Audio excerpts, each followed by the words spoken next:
غلامی رسول اگر دل میں آ جائے تو پھر بندہ صدیق اکبر بن کر دوسروں کا خادم بن جاتا ہے، عزتوں کا محافظ محمد بن قاسم بنا دیتی ہے۔ آج یہ نعرہ لگتا ہے کہ غلامی رسول میں موت بھی قبول ہے، غلامی رسول میں موت قبول ہے۔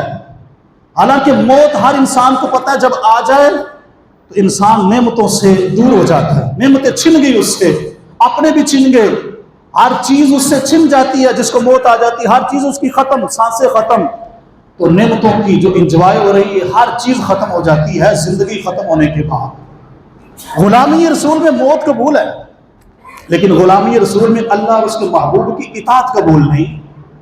غلامی رسول میں موت قبول ہے، لیکن اس موت کے بعد قبر میں، حشر میں، میزان پر، پلسرات پر جو اعمال کام آنے ہیں وہ اعمال ہمیں قبول نہیں۔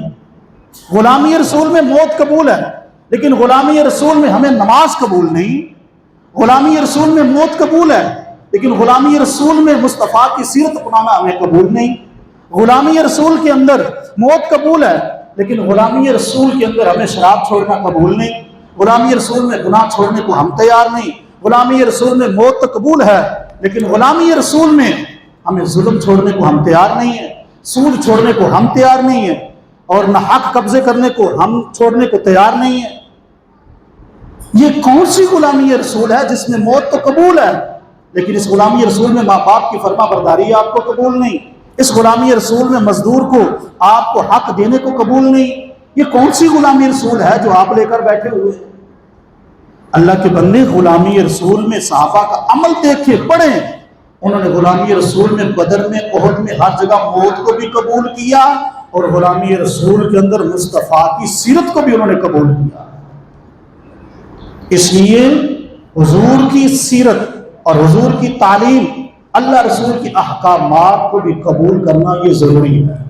غلامی رسول اگر انسان کے دل میں آ جائے تو وہ پھر ظالم نہیں ہوتا، وہ دنیا کے اندر یا تو صدیق اکبر بن جاتا ہے یا دوسروں کے حقوق کا تحفظ کرنے والا فاروق اعظم بن جاتا ہے۔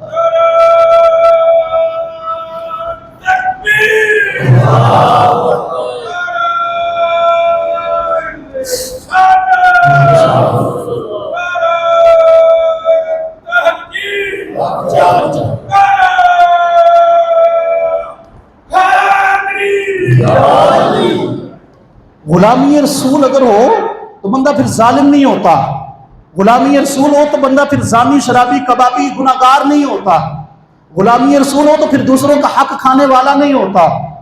غلامی رسول اگر دل میں آ جائے تو پھر بندہ صدیق اکبر بن کر دوسروں کا خادم بن جاتا ہے۔